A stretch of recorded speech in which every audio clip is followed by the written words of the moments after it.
If you've ever been stuck in analysis and paralysis, which is thinking a lot instead of acting, then this video will set you free. Me, myself, before doing this video, I've been thinking about this video for a while. I didn't know what to do. I was thinking, should I do it on the whiteboard? Should I do it like this? But since this video is literally about taking action, I wanted to take action directly. So what I'm gonna share with you, my promise in this video is that you are going to take 5 tactics on how to make yourself take this action. Because we know that the solution is the action itself. But the problem is, although you know this, you still aren't taking action. And we'll start with the first point. One of my clients who has studied neuroscience for almost her whole life and has gone through the degrees, the PhD, and she really knows the ins and outs of neuroscience and how the human brain works. Her mission was actually to help entrepreneurs to go to the next level with her neuroscience stuff, to coach them literally to remove the blockages, to believe in themselves, to step into the new identity so they achieve what they want to achieve. The only problem was that although she had 20 contacts of very, very warm entrepreneurs that know her already, she has coached them already, she wasn't able to send them the email.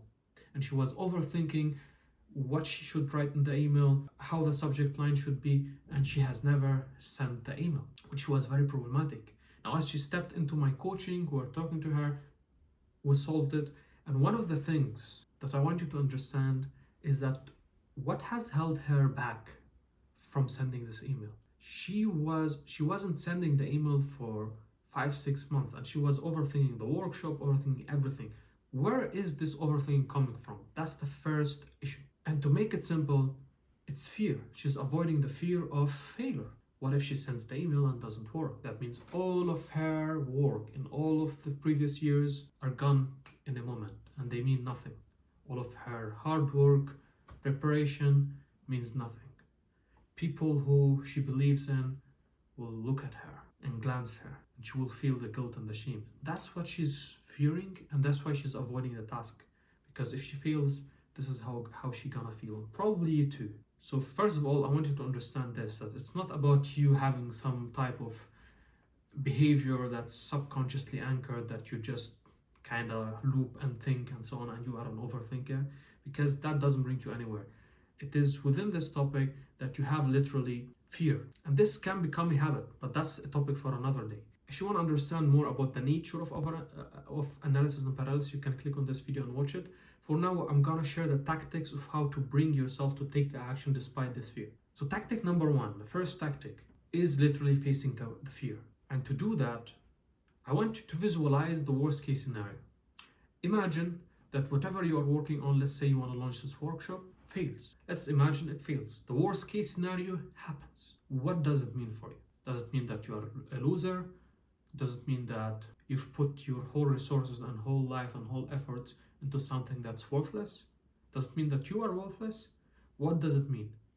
Face it. Face the worst case scenario. And then after you face this worst case scenario and sit with it for a second, imagine one of the biggest emperor in the whole universe that has left us a book of his meditations, Marcus Aurelius, the emperor of Rome. When was the last time that you've thought about him as you were literally doing something in your life? If the answer is you don't know, that's very honest, because even him isn't being remembered. So what I'm trying to tell you is that it doesn't mean that much. You are stuck in your head and you think that it means a lot to fail, but actually those people that you're thinking about, that they would judge you, who knows if they would judge you? They are humans themselves and they have mistakes themselves. And actually, even if that happened, no one cares. No one is thinking 24/7 about you and what you're doing. They have their own lives. So even the emperor wasn't remembered.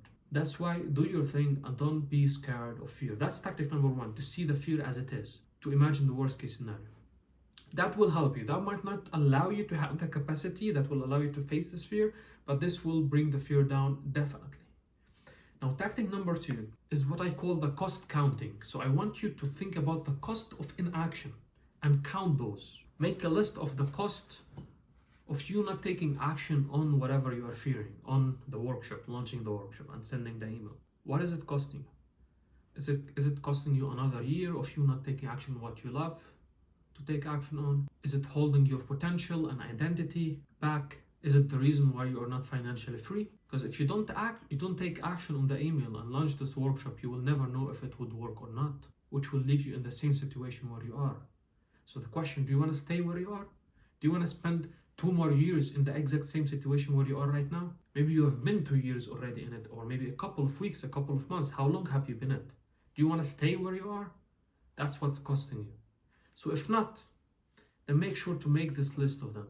Make the list of the cost that you are paying by just not facing the fear. Now what will happen is that you got the cost right there, and the bigger the list, the better it is. You got the cost of inaction and the fear. So the cost of inaction, if it is bigger than the fear of the thing that you're avoiding, this will give you the power to take action, which will take us to tactic number 3. Tactic number 3 is imagining and visualizing and using the subconscious mind of what if it works? What if you send the email and you know what? From 20 people, 2 people are really interested and they are telling you like, I've been waiting for this moment, and they'll drop you this reply and book the call with you and you will close them. What if? So imagine where would you be 3 weeks from now if you just close these couple of people or a couple of prospects that you're thinking about? Is it gonna be better? How are you going to feel? What change are you going to encounter in case you achieve that and it happens? What's the impact of that on the next 3 years? Is it that it will give you a sign that this whatever you are working on is working and you will go all in on it and you will scale it and you will build a dream business and you'll be able to be financially free? So now that's another motivation, right? Against the fear, which will take us to tactic number 4. Let's imagine that all of this isn't working for some type of reason. There is still a couple of things that we can work on, which is you as a person. So that's you, that's the fear, it's bigger than you. Let's forget about the cost of action and what if it works and so on, and just look at you. What can we do and what can you do to yourself to make yourself stronger than this fear? And the first thing is literally to think about your old wins and old success, which is you rebuilding your confidence. Think about your biggest wins in life. What are the biggest 3 things that you've achieved in your life where people were going crazy about how you've achieved it? Is it that no one has believed in you and you still got the highest grade in math in school? Is it that no one has believed in you and you got the best football player or the best author or the best whatever in your class? Is it that that someone randomly in the streets back then asked a question and 20 people didn't know the answer, but you were the one who did know the answers? What is it that you've achieved in your life? Write it down and try to remember, try to get back to it and put it in front of your desk, wherever you are working, so you remember it. So you tap into your confident self again. Which will take us to strategy and tactic number 5, which is also doing the same thing, but just in a different way. Let's imagine that you don't have this list of things that you've succeeded at. Well, hopefully for you, there is still some things that we can do, which is building momentum. So let's achieve those successes and wins and accomplishments. Now, here's the trick.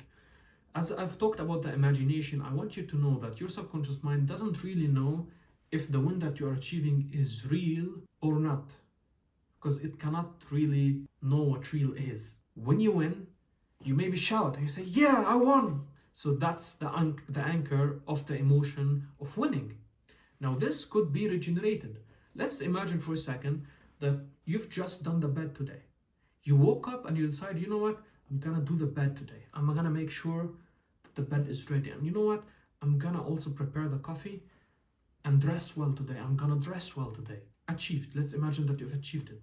Now, instead of just looking at it as a very small thing that doesn't really matter, it matters a lot. You can anchor it. That's a win. I've made the bed today. I stood up today. I dressed up today. Went for a walk today.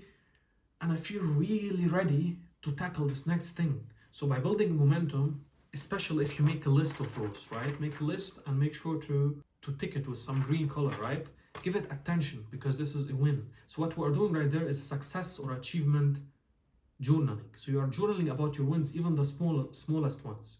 What will happen is a success mechanism will kick in sooner or later. Some people call it the winner mechanism in psychology, but the success mechanism is literally that you will be able to get a confidence and tap into a higher version of yourself because you are looking and giving attention to the wins that you have. When it fires together, it wires together. So if you start looking at your own accomplishments and success in your life, you'll get more of those, and you'll get into a momentum that will allow you to get into your stronger self, that will allow you to actually click on that button and face the fear and get it done. With all of this said, if this sounds like something very helpful for you, then the only thing that I want to ask you to do is literally to click on that subscribe button, because I'm trying to build my YouTube channel by giving so much value. I'm giving everything from my experience with 150 plus businesses that I've helped. If you also want the whole PDF where I'm asking you questions about all of these 5 pillars and a conclusion and summary of all of this video, you can click on the link in the description and grab your PDF version of this. Have a great one. I hope this was helpful for you, and see you in the next one.